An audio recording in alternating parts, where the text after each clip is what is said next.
কিসে কিসে কিসে হোসেন চুল কাটা ফেলছো কষ্টে হোসেন মাথা নাড়ু করে ফেলেছে কষ্টে হোসেন মাথা নাড়ু করে ফেলেছে মাদ্রাসার প্রেসারে হোসেন মাথা নাড়ু করে ফেলাইছে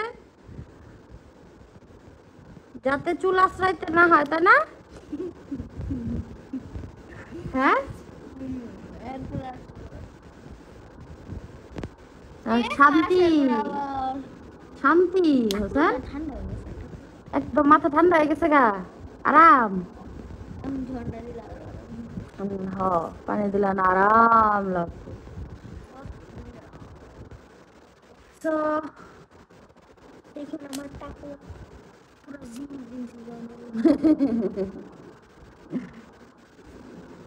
মাশাআল্লাহ মাশাআল্লাহ মাশাআল্লাহ